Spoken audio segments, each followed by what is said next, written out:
Hello everybody, RAPTall back here with another video. This is another RU battle against MrCarter15. This is the other RU team I was telling you guys about. It's kind of a mishmash of sets that I sort of stole from other people. Well, at least some of them are. The Kabutops, the Wigglytuff, and the Banana Chin guy that I can't remember is Tropius. Those sets I've kind of taken. But anyway, looking at his team, he started out with his Superior in the team preview. So I decided to lead off with Magmortar. As long as he doesn't do something like send out that Huntail, I should be alright to do something. Because this is an expert belted Magmortar, not a choice scarf, which is pretty nice. And I think he might have been expecting a switch there, which is why I went for the double T-Wave. But no dice. I was thinking of going for the T-Bolt there. I don't really know why. Actually, I figured, it's still going to do damage, and I might switch out to Huntail, so why the heck not?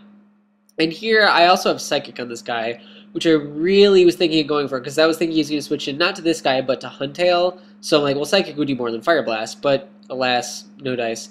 And this guy just kills me off. I was kind of surprised. I didn't think it would honestly kill, but then again, it seems like this is an all-out offensive Hitmonchan. I love Hitmonchan, as you can tell from my other RU team. I think it does really well. I use a little bit more of a defensive bulk-up set, but whatever works, right? Alright, so I go into Quillfish. This is my physical wall and a Toxic Spiker, which is very nice for this battle, let me tell you. As of now, though, I'm only going to get up one layer of Toxic Spikes, and I decided that I was going to go for the Taunt here so he couldn't paralyze me. But he goes for the Magic Coat, so that is a good thing I went for the Taunt over that Toxic Spikes, because that would have sucked.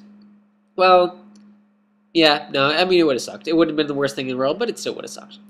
Anywho, I'm just going to switch out because I was kind of fearing, I don't know what I was fearing, honestly. Oh, I was fearing the T-Wave. Duh, that's what I was fearing. So I switch out into the Sableye because I'm like, well, Prankster Sableye, it doesn't really matter if he gets slowed down because he has priority with Prankster. So that's going to work out perfectly, right? So I'm kind of expecting him to go for the Magic Coat again, so I'm just going to go for the knockoff. And I figure, you know what, I'll just do knockoff in case he wants to switch out also. That way I'll get a little bit extra damage on him, so on and so forth, and all that fun stuff. Now here I'm assuming he's, he kind of predicts me. I mean, I was like, oh, he's going to do something. I was thinking about going for the taunt. Or I think he thought I was going to go for the taunt, but I thought he was going to switch. What are you going to do? I'm forgetting what I was going to say all over the place. But it doesn't really matter. So this thing is going to die, and that's going to be the end of that.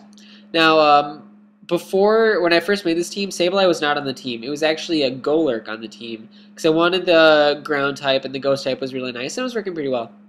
Sadly, it's just, he went up to UU, so I could use him. Just like, crap, what am I going to do to replace this guy?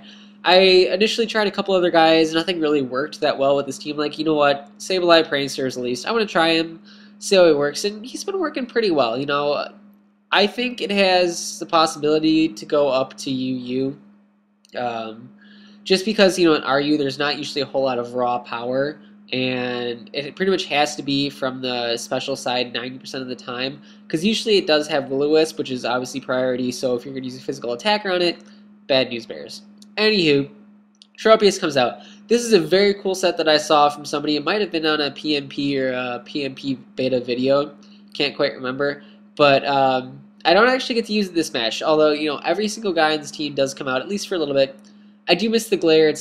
I guess barring para-hacks, it's really not a big deal, because it's not going to change anything anyway. So I'm going to go for the sub, and pretty much what this guy is a citrus berry harvest user. So it is annoying as hell. Like, if it doesn't get a status on it, and you can just hide behind a sub, it does a lot of damage to a team. I have two attacking moves, Sub and Leech Seed, obviously, and they're both stab moves. So obviously, Leech Seed isn't going to do anything to this guy. I was thinking of going for a Leech Seed to look awesome and expect a switch, but I'm kind of glad I didn't, because he never decided to switch. I'm like, alright, I'll just hang out here and kill ya, and you do barely nothing to my sub. That's cool with me. So it goes back out into this Hitmonchan. Now I'm thinking, it might have the Ice Punch, might have something. He has a Fire Punch, so...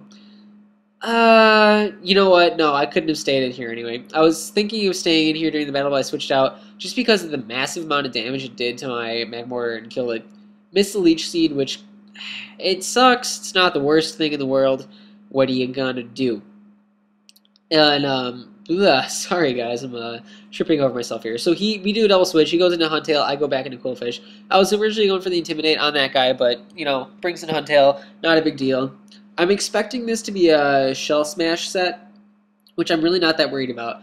I do get a crit here, which kind of sucks, but not really. Really, all it did is speed up the process. I mean, he possibly could have killed me. Actually, no, he wouldn't have killed me anyways. You're going to see in a minute. So pretty much, I would have just been at a lower HP, but doesn't matter anyway. So he's going to go for the crunch. It's only going to do about half to me. Yes, it only does about half to me. He does get the defense drop. Whatever, I don't really care. Anyway, he is going to die, and I'm just going to go for a second layer Toxic Spikes. That was the thing. I would have done that anyway, actually, so once again, it doesn't really matter. Toxic Spikes, though, having both layers up is definitely going to be a big help here. Alright, so I'm going to just taunt this guy because I blow up is too obvious of a nickname, right? Wrong! He's going to blow up on me. So Licky Licky, very true to his name, is just going to blow up on his first turn out.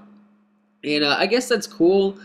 I don't know if I would have blown up on my first turn if it was me, just because, I don't know, maybe it could do something else. Maybe that's all it has. Maybe it's a choice band explosion, which I guess in that case would make more sense. So we see Wigglytuff here, but sadly, Wigglytuff is not going to do anything right now. As I was saying in my previous video, there's a really cool, weird set that I like to use. You're going to see that towards the end of this battle here. So I just go into this guy, kind of his death fodder, or think he might want to go for the close combat, but he doesn't. Not really a big deal. I mean, all I really would have done is, you know, maybe gone for a cover and tried to stall him out if it wouldn't have killed me, but nah. Now, this Kabutops is usually in the lead spot. It does have a Focus Sash and does have weak armor. This is the set that I believe Quando Ren 66 or Elo uses a decent amount. It's a really cool lead. It's a Stealth Rock lead, but besides that, it's full, you know, attack investment and all that kind of stuff. If you get hit, you know, it boosts your speed, so it's like you're wearing a scarf, and it's pretty cool and all that. Now, I do expect the Will-O-Wisp here, but I decide, you know what, I'm just going to go for the Waterfall anyway. It'd probably do the same amount as Aqua Jet, like Waterfall burned, probably about the same amount as Aqua Jet not burned. You don't quote me on that, but it really wasn't that big a deal, because I knew I was going to get burned and I knew it wasn't going to do enough damage to be worth it anyway.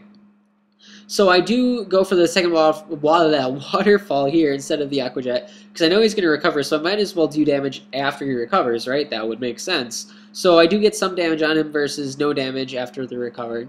And I'm going to die here. And now I have two Pokemon left, my Tropius and my Wigglytuff. But screw Tropius, I'm going into Wigglytuff, because Wigglytuff is a badass. And you will see why here. Actually, it's not that good against this guy. But goes for the Will-O-Wisp, I guess, just to get some residual damage on me. But I don't care, because I am freaking Choice Spect. That is right. I am Choice Spect's Wigglytuff. It does about half.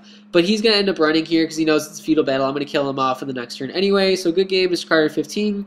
Hope you guys enjoyed the battle. No question of the day this time. I'm actually going to refer you to my previous video to answer some stuff about my rain dance team. So I'll catch you guys later. Peace.